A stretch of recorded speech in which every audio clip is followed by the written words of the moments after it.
Сайн байцгаана уу хүмүүс үзэгчдээ сонноос угаас та бүхэндээ Чехийн 7 хоног мэдээллийн хөтөлбөрийнхөө шинэ дугаарыг хүрэхэд бэлэн боллоо. Хэрэв та манай суваг дээрх subscribe товчийг дараагүй бол яг одоо дараарай. Чехийн ерөнхий сайд Америкийн нэгдсэн улсад альчлаа. 4-р сарын 14-өөс 16-ны өдрүүдэд Чехийн ерөнхий сайд Петер Фиала Америкийн нэгдсэн улсад альчилж, ерөнхийлөгч Жо Байдентай уулзахаас гадна Хадсон институт тагнуулын төв газраар зочлоо. 4-р сарын 15-нд 100 танхимд болсон уулзалтын үеэр Америкийн нэгдсэн улсын ерөнхийлөгч Жо Байден Чех улсыг чухал холбоотон хэмээгээд хоёр орны тэргүүн дэлхийн аюулгүй байдлын харилцааны талаар голчлон ярилцжээ. Ингэхдээ Орос Украины дайн болоод ойролт орнод дахь өнөөгийн мөргөлдөөний талаар хэлэлцсэн байна. Петер Фиала Украинд дахь Оросын түрэмгийлэл, терроризм зэрэг асуудлыг шийдвэрлэхэд ардчилсан улс орнуудын аюулгүй байдлын гүн гүнзгий хамтын ажиллагаа зайлшгүй чухал болохыг онцлон тэмдэглэсэн юм. Хариуд нь Жо Байден Украиныг дэмжиж буй Чех улсыг сайшаагаад Орос улс Украин руу дайраад зогсохгүй. Тиймээс бид дэмжлэг туслалцаагаа үргэлжлүүлэх ёстой. Ийм ч учраас бид таныг өнөөдөр энд хүрэлцэн ирсэнд талархаж байна гэжээ. Түүнчлэн тэрээр Чех улс Украинд зэвсэг нийлүүлэх ажилд манлайлан оролцож буйг сайшаасан байна. Саяхан Чех улс бусад хэд хэдэн улстай хамтран Европын холбооны бус орнуудаас Украинд өгөх 1 сая гаруй сум бэлтгэснээ зарласан юм. Байден мөн Чех улс армаа шинжилэн сайжруулах зорилгоор Америкийн нэгдсэн улсаас F-35 сөнөөгч онгоц худалдаж авсан талаар дурджээ. Чех улс НАТОд элссэний 25 жилийн ойгоор ийхүү Америкийн нэгдсэн улсад зочилж буйгаа онцгой бэлэгдэлтэй айлчлал болж байна гэж үзэж буйгаа Фиала илэрхийлээд бид НАТОгийн түншүү. Хамгийн гол нь бидний ардчлалын үнэт зүйлс нэгэн ижил. Бид Украинд дахь Оросын түрэмгийлэл болоод ойролт орнод дахь эдрэттэй нөхцөл байдал зэрэг сорилтуудыг даван туулах ёстой гэжээ. 4-р сарын 16-ны өдөр Петер Фиала Хадсон институтэд зочилж илтгэл тавьсан байна. Фиала илтгэлийнхээ эхэнд өөрийн амьдралын эхний 25 жилийг зөвлөлтийн блокт өнгөрүүлснээр дурдаад коммунизмын бурангуй үзлийн талаар ярьсан байна. Тэрээр тухайн үед нуран унаж байсан империализмаас аврах нэрийдлэр инх тайван гих зэргийн сайхан үгээр хаалхавчгийн ардын гих тодотголтой айрмаар биднийг хамгаалуулж байна хэмээн ухуулаг хийдэг байсан. Гэвч энэ бүхэн худал хуурмаг байсан юм. 1968 онд бид зөвлөлтийн инх тайвны жинхэнэ утгыг олж харсан. Нэг л өглөө Оросын танкууд манай гудамж талбайд ороод ирсэн. Учир нь Москва биднийг хэтэрхий их эрх чөлөөтэй өөрсдийнх нь хяналтаас зүгтах гэж байна гэж харсан юм. Зөвлөлт толгойд улс бидэнд инх тайвныг авчираагүй. Биднийг дайснаас хамгаалах нь тэдний зорилго байгаагүй. Энэ бол зүгээр л шорон байсан хэмээн өөрийн улсын түүхээс хуваалцсан байна. Цаашаад Фиала тэрхүү бурангуй нийгмээс олон хүн цугтаж чадсан бөгөөд үүнд эрх чөлөөний бэлэг тэмдэг болсон Америкийн нэгдсэн улс үнэтэй хувь нэмэр оруулсан гэжээ. Үргэлжлүүлээд тэрээр НАТОгийн орнууд бат бөх хамтын ажиллагаагаа үргэлжлүүлж олон улсад болж буй дайн дажинтай хамтдаа тэмцэх нь чухал гэсэн утга агуулгаар илтгэлээ дуусгажээ. Ерөнхий сайд Петер Фиала мөн Америкийн нэгдсэн улсын тагнуулын төв газрын дарга Уильям Бурнстай уулзаж аюулгүй байдлын талаар санал бодлоо солилцсноос гадна айлчлалынхаа төгсгөлд Америкийн нэгдсэн улс дахь Чех экспатуудтай уулзжээ. Чехийн хамгийн бага зохистой цалингийн хэмжээ 45,000 кронд хүрлээ. Чехэд минимальны дүүстойно мзда буюу хамгийн бага зохистой цалингийн хэмжээг жил бүр салбарын экспертүүдээс бүрдсэн баг тодорхойлдог билээ. Бүтэн цагийн ажил эрхэлдэг, хүүхэдтэй, насанд хүрсэн иргэн шаардлагатай хэрэгцээгээ хангах, чөлөө цагаараа ямар нэг сонирхдаг зүйлээ хийх болон багахан хэмжээний хуримтлал үүсгэхэд хүрэлцээтэй байх хэмжээний цалинг хамгийн бага зохистой цалин гэж нэрлэнэ. Өөрөөр хэлбэл боломжийн цалин гэсэн үг юм. 2022 оны байдлаар хамгийн бага зохистой цалин Праг хотод 42,776 крон, Прагаас бусад Чехийн хотуудад 40,912 крон байсан юм. Тэгвэл 2023 онд энэ цалин Прагт 47,718 крон, Прагаас бусад хотуудад дунджаар 45,573 крон болсон байна. Зохис цалингийн хэмжээг тооцоолохдоо хоол хүнс, орон байр, хувцас, унаа, харилцаа холбоо, эрүүл мэнд, боловсрол, амралт чөлөөт цаг зэрэг хүний зайлшгүй хэрэгцээнд шаардлагатай зардлыг авч үздэг. Мөн тухайн үеийн улсын дундаж цалин бас нэгэн индикатор болгож авдаг байна. Өнгөрөх оны хувьд Чех улсын хэмжээнд дундаж цалин 43,341 крон байсан юм. Гэвч статистикийн хорооноос зарладаг улсын дундаж болон медиан цалин иргэдийн зарцуулалтын талаар болон амьдралын чанарын талаар хангалттай мэдээлэл болоод төсөөллийг өгч чаддаггүй. Тийм ч учраас Достойно мзда цэг CZ сайт мэргэжлийн багийг ажилуулан энэхүү зохис цалинг тодорхойлдог байна. Тус сайт руу орж үзвэл зохист цалинг тооцоолоход шаардагдах хүчин зүйлсийн тайлбар болоод дүн нь тус бүрээрээ харагддаг. Тухайлбал хангалттай шимт ижил бүхий хоол хүнсний зардал нь Прагаас бусад хотод сарын 8194 крон, Праг хотод 8442 крон байна. Харин орон сууцны зардал Прагаас бусад хотод 14713 крон, Прагт 16133 крон байна. Энэ мэтээр бусад үзүүлэлтийг тооцоолжээ. Энэхүү судалгааны багийнхны олж тогтоосноор Чех улсад ажил эрхлэгч эрэгтэйчүүдийн 57%, эмэгтэйчүүдийн 71% нь зохист цалингаас доогуур цалин авч байгааг нь. Чехийн засгийн газар саяхан 90 оноос эхлэн хөдөлмөрийн хөлсний доод хэмжээг дундаж цалинтай уялдуулан жил бүр нэмэхэр болсноо зарласан юм. Мөн томоохон ажил олгогчид энэ онд цалингаа 5-аас 10%-аар нэмэх төлөвтэй байна. Шинжээчдийн үзэж буйгаар энэ жил бодит цалин 3-аас 4%-аар өсөх гэнэ.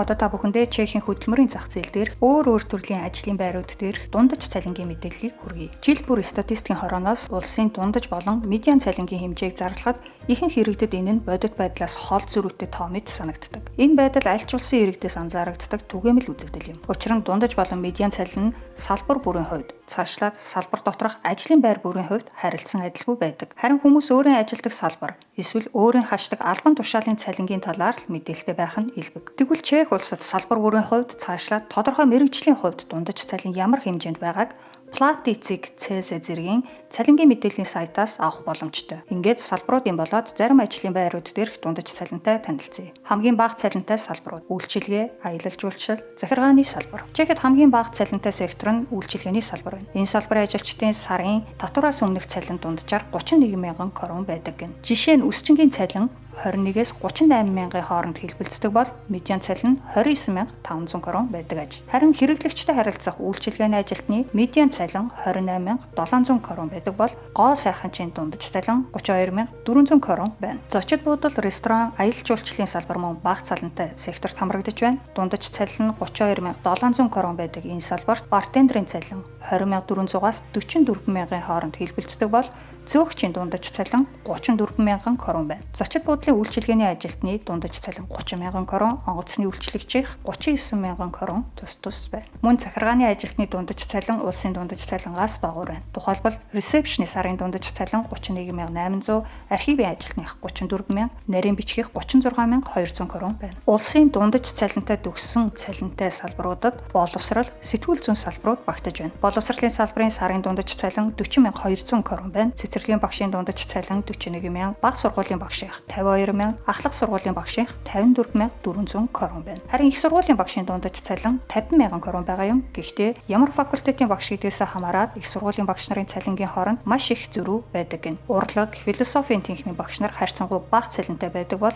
анагаах ухаан, технологийн чиглэлийн багш нарын хамгийн өндөр байдаг гэжээ. Мөн профессоруудын цалин харьцангуй өндөр байдаг ба 100,000 дагуулж, зарим тохиолдолд бүр 150,000 гаргаж авдаг байна. Сэтгүүл зүй хэвлэлийн салбарын дундаж цалин 40,000 крон байна. Энэ салбарын график дизайнерын цалин дунджаар 39,300 крон байдаг бол сэтгүүлчийн 49,200 крон байна. Улсын дунджаас дөнгөж дээгүүр гарсан цалинтай салбарт маркетинг, хүний нөөц, худалдааны салбар орсон байна. Маркетинг, зар сурталчилгаа, олон нийтэд харилцах албаны ажилчдын дундаж цалин сарын 48,600 крон байна. Сошиал медиа менежерийн дундаж цалин 50,000, хайлтын систем оновчлолын шинжээчийг 54,000 крон байгаа бол дижитал маркетингийн ерөнхий менежерийн дундаж цалин 74,000 крон байна. Хүний нөөцийн салбарын дундаж цалин дээрхтэй ойролцоо буюу 50,000 крон байна. Харин худалдааны салбарын тухайд худалдааны мэргэжлийн дундаж цалин 51,000 крон байна. Банк, санхүү, бизнесийн салбарын дундаж цалин харьцангуй өндөрт тооцогдож байна. Энэ салбарын дундаж цалин хэдийгээр 50,000 крон байгаа боловч дэд салбар албан тушаалаас хамаарат харилцан адилгүй дундаж цалинтай байдаг гэнэ. Жишээ нь санхүүгийн зөвлөгчийн медиан цалин 65,700 крон байдаг бөгөөд 105,000 крон давтал өсөх боломжтой байдаг гэж. Татварын зөвлөхийн дундаж цалин 96,100, аудиторын дундаж цалин 56,900 крон байна. Бизнесийн салбарын тухайд бизнесийн зөвлөхийн дундаж цалин 63,700 крон,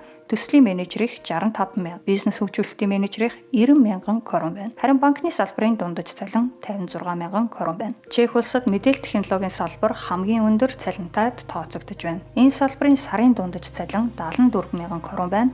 back-end developer-ын дундаж цалин 80,000 крон байгаа бол мэдээллийн технологийн шинжээчийг 70,000, веб дизайнерыг 56,800 крон байна. Программистын дундаж цалин 76,000 крон байна. Гэвч ямар хэл дээр код бичдгээс хамаарат харилцан адилгүй үнэлгээтэй байдаг гэнэ. Цалингийн дундаж хэмжээнд дээр дурдсанчлан салбар болоод албан тушаалаас хамаарат харилцан адилгүй байхаас гадна газар зүйн байршил, боловсролын зэрэгээс хамаарат багагүй ялгаатай байдаг ажээ. Чехийн статистикийн албаны 2023 оны 4-р улирлын тайлангаас харахад нийслэл Прагийн дундаж цалин хамгийн өндөр буюу 55,039 крон байгаа юм. Үүний араас 46,535 кроны дундаж цалинтай Төв Бохем аймаг орсон бол 3-дугаарт 45,569 кроны дундаж цалинтай Өмнөд Моров аймаг оржээ. Харин хамгийн бага дундаж цалинтай аймаг нь Карловы Вари аймаг байгаа юм. Энэ аймагт дундаж цалин 40,559 крон байна. Боловсролын зэргийг нь авч үзвэл бүрэн бус дунд боловсролтой иргэдийн дундаж цалин 33,400 крон байгаа бол бүрэн дунд боловсролтой иргэдийнх 44,000, харин их сургууль төгссөн буюу бакалаврын зэрэгтэй иргэдийн дундаж цалин 54,600 крон байна. Чехийн хөдөө аж ахуйн салбарт олон мянган филиппинчууд ирж ажиллана. Чех улс нь Европын холбоонд хамгийн бага ажил хөдлийн түвшинтэй улсад тооцогддог бөгөөд зарим салбарт ажиллах хүчний дутагдaltaй байгаа билээ. Тухайлбал хөдөө аж ахуйн салбарт нэмэлтээр 10,000 орчим ажилтан хэрэгтэй байгаа ба дотоодоос ажилтан олоход хүндрэлтэй байгаа аж. Тийм ч учраас Чехийн засгийн газар гаднаас татах ажиллах хүчнийхээ хэмжээг нэмэгдүүлэх шийдвэрийг өнгөрсөн оны сүүлээр гаргасан юм. Тус шийдвэрт Филиппинээс татах ажилчдын квотыг хамгийн ихээр нэмэгдүүлэхээр тусгажээ. Тодорхойлбол өмнө нь байсан квотыг 5,000-аар нэмэгдүүлж 10,500 болгосон байна. Энэхүү шийдвэр нь 5 дугаар сараас хэрэгжиж эхлэх юм. Ажлын визээр Филиппинээс Чехэд ирэх иргэдийн тоо эрс нэмэгдэж байгаатай холбогдуулан визний материалыг хүлээж авах Манила дахь Чехийн элчин сайдын яам бүтцийн өргөтгөл хийж эхэлжээ. Мөн Чехэд Филиппинээс ажилтан авах процесс нь бусад орныхоос ялгаатай байх гэн. Тодорхойлбол Чехийн компаниуд ажил гориглогчтой шууд холбогдож ажилд авахгүй, заавал Филиппин дэх ямар нэг хөдөлмөр эрхлэлтийн агентлагаар дамжуулан ажилтнаа шалгаруулж авах гэн. Харин хамтран ажиллаж буй Филиппиний хөдөлмөр эрхлэлтийн агентлаг нь тус улсын засгийн газраас олгосон гэрчилгээтэй байх шаардлагатай аж. Хоёр орны энэхүү хамтын ажиллагаа нь аль аль талдаа үр ашигтай байна гэж үзэж байгааг нь Чехийн хөдөө аж ахуйн яамны сайд Марек Виборны хэлснээр Филиппинээс ирж ажиллах иргэд Европын холбоонд мөрдөгдөг хуулийн дагуу хөдөлмөрийн гэрээний эрхээ эдэлж улстай авдагаас өндөр цалин авахаас гадна түүхийн хувьд ижил католик соёлтой орондоо амьдрах боломж бүрдэж байгаа юм. Мөн эдгээр иргэд Чехэд байх хугацаанд сурч мэдсэн зүйлсээ эх орондоо очиод хөдөө аж ахуйн салбартаа нэвтрүүлэх сайхан боломж бүрдэн хэмээн тэрээр нэмж хэлжээ. 9-р сараас эхлэн хуучин боёлоор ашигласан тохиолдолд өндөр торгуул ноогдуулна. Чехэд аж төрш буй өрхүүд 9-р сараас өмнө амжиж хуучин боёлороо солих шаардлагатай боллоо. Тодорхойлбол 1-2 дугаар ялгаруулалтын ангилалд багтдаг эсвэл 20 жилээс дээш насжилттай боёлоор ашиглахыг энэ оны 9-р сараас эхлэн хориглож байгаа юм. Боёлороо солихын тулд өрхүүд засгийн газраас татаас авах боломжтой. Жишээ нь 130,000 крон хүртэлх үнэтэй биомассын боёлор эсвэл 180,000 крон хүртэлх үнэтэй дулааны насосын боёлороор хуучин боёлороо сольсон тохиолдолд үнийн дүнгийн 95%-ийг улсаас буцаан авах боломжтой. Хэрв заасан хугацаанаас хойш дээр тодорхойлсон хуучин боёлорыг ашиглавал 50,000 крон хүртэлх торгуулийг ногдуулах гэнэ. Гэхдээ шалгалтын үеэр тухайн өрх боёлороо солиулахаар засгийн газраас татаас авах хүсэлтэд өгчихсөн хүлээж байгаа гэдгээ батлаж чадвал торгуул оноохгүй сануулга өгөөд өнгөрөх аж. Энэхүү хууль нь 2022 оны 9-р сарын 1-ээс хэрэгжих ёстой байсан ч засгийн газар 2 жилээр хойшлуулахаар шийдсэн гэлээ. Тухайн үед хэрэглээнд байсан хуучин боёлрын тоо ойролцоогоор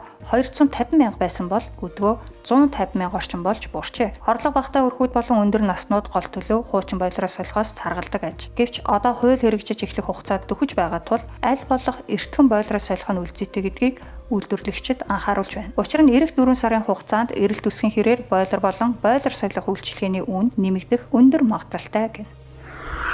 Мэргэжлийн хоккей спортод гол оруулсан хамгийн ахмад тамирчны рекордыг Чех хоккейчин эвдлээ. Чехийн мөсөн хоккейн хамгийн дээд зэрэглэл EHL буюу Экстра лигийн 4-р сарын 18-ны пүрэв гарагт болсон тоглолтын үеэр олон улсад алдартай Чех хоккейчин Яромир Ягр гол оруулж мэргэжлийн хоккейн спортод гол оруулсан хамгийн ахмад тамирчин боллоо. Ягр нь 1972 оны 2-р сард төрсөн бөгөөд 12 наснаасаа Чехийн хоккейн Риттери Кладно клубын өсвөрийн багт тоглож эхэлсэн юм. Харин 18 наснаасаа буюу 1990 оноос улсаас Хойд Америкийн үндэсний хоккей лиг буюу NHL Америкийн нэгдсэн улсаас өрсөлддөг Питтсбургийн Пингвинүүд багт тоглож эхэлсэн байна. Тэр цагаас хойш Ягер Америкийн нэгдсэн улсын хэд хэдэн багт тоглоо зогсохгүй Оросын холбооны улс Канадын багуудад тоглож байсан туршлагатай тамирчин. Харин 2018 оноос хойш тэрээр хоккейн гараагаа эхэлсэн Риттери Кладно багтаа бүр мөсөн эргэн ирсэн билээ. Энэ оны 2 дугаар сард Ягер 52 нас хүрснээс хойш анх удаа тэмцээний талбайд гарсан нь өнгөрөгч пүрэв гарагт болсон Кладно офсетийн багуудын тоглолт байсан юм. Энэ тоглолтын үеэр Ягер гол оруулж мэрэгжлийн хоккейн дивизионээс гол хийсэн хамгийн ахмад тамирчин болсон байна. Өмнөх рекордыг одоогоос 44 жилийн өмнө буюу 1980 онд Канадын хоккейчин Горди Хау 52 нас 9 хоногтой байхдаа тогтоож байжээ. Тэрээр NHL-ийн сүүлчийн тоглолтынхаа үеэр буюу зодов тайлах тоглолтынхаа үеэр гол оруулж тус амжилтыг тогтоосон байна. Харин Яромир Ягер 52 нас 63 хоногтойдоо ийхүү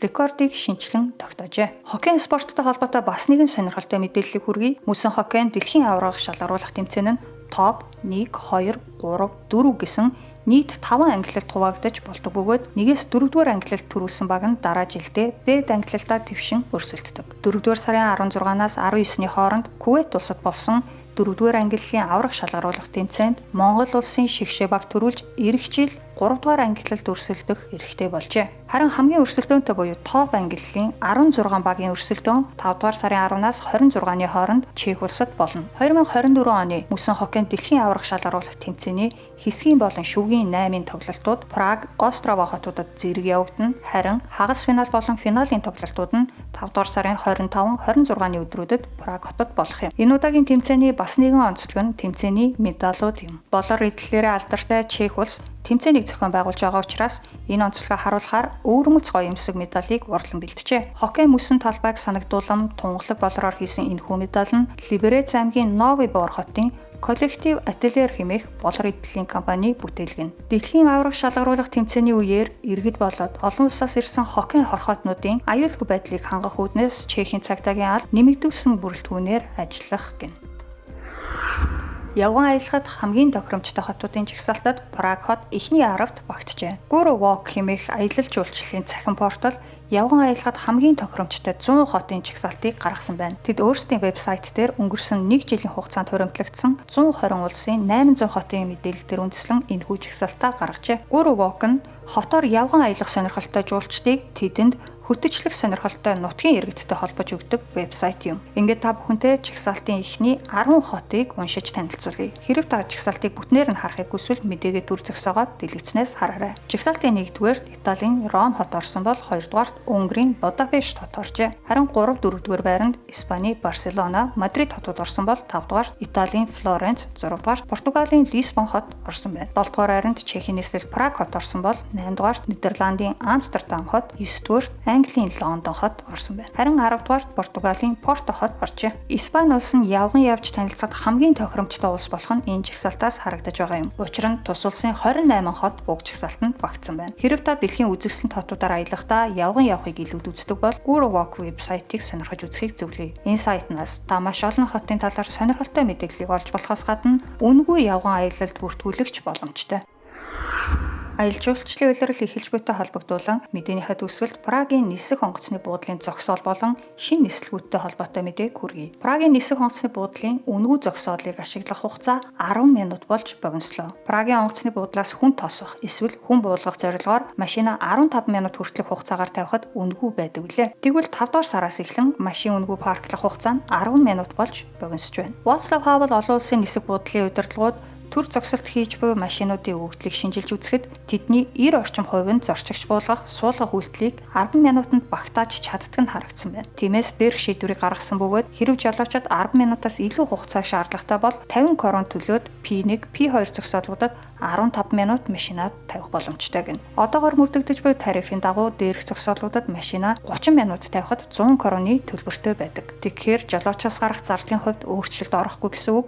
Харин онгоцны буудал дээрх машины хөдөлгөөний урсгалыг хурдсгах давуу талыг энэхүү шийдвэр нь авчирна гэж нисэх буудлын удирдлагууд үзэж байна. Прагийн нисхийн шинэ нислэгүүдийн талаарх мэдээллийг хүргэе. 5 дугаар сарын 4-өөс Праг Тбилисийн хооронд шинэ нислэг хийгдэж эхэлнэ. Гүржийн нислэг Тбилиси хот руу 5 дугаар сарын 4-өөс эхлэн Прагийн аэропортоос Georgian Wings компани Boeing 737 300 хөлөг 7 хоног бүрийн мегмар бям гаригуудад ниснэ. Гүрж Чехийн иргэд хоёр улс хооронд визгүй аялах хэрэгтэй байдаг бол Монгол улсын иргэн Европын холбооны улсад урт хугацаагаар эсвэл байнга оршин суух эрхтэй тохиолдолд мөн л Гүрж улсад визгүй аялах боломжтой байдаг. Праг Бээжин чиглэлийн шууд нислэг 6 дугаар сарын 24-өөс явж эхэлнэ. Hainan Airlines-ийн Airbus A330 хөлөг 6 дугаар сарын 24-өөс эхлэн 7 хоног бүрийн Даваа, Лхаваг, Баасан гаригуудад Праг Бээжин хотуудын хооронд явж эхэлнэ. Бээжингээс эхлэлтэй нислэг нь орон нутгийн цагаар шөнийн 2 цаг 30 минутанд хөөрч Праг хотод өглөөний 6 цаг 45 минутанд газардана. Харин Прагаас эхлэлтэй нислэг нь 14 цагаас хөөрч Бээжинд дараа өдрийнхөө 5 цаг 20 минутанд газардана. Праг Каир чиглэлийн шууд нислэг 7 дугаар сарын 9-өөс явж эхэлнэ. Египтийн үндэсний авиакомпани Egypt Air компани Boeing 737-800 хөлөг 7 дугаар сарын 9-өөс эхлэн 7 хоног бүрийн мегмар пүрэв нэм гаригуудад Праг Каир чиглэлд нисж эхэлнэ. Egypt Air компани сүүлийн жилүүдэд нислэгийн чиглэлийг эрс нэмэгдүүлж Африк, Европ, Азийн 70 гаруй хот руу нислэгтэй болсон тул та бүхэн Кайраас үргэлжлүүлээд эдгээр чиглэлд явах боломжтой. Үзэгч танд манай мэдээ таалагдж байвал subscribe товч дээр дарж сонноос суугийг дагаарай. Энэ 7 хоногийн мэдээллийн их сурвалж Plada.cz, Dostojna Mzda.cz, Expat.cz, Platy.cz, Novinky.cz, Prague Morning.cz, Чехийн телевиз, Чехийн статистикийн газар, олон улсын хоккейн холбооны цахим сайт. Чехийн 7 хоног мэдээллийн хөтөлбөртэй хамт байсан үзэгч танд баярлалаа. Таны эх 7 хоногийн ажил үйлсэд амжилт хүсье.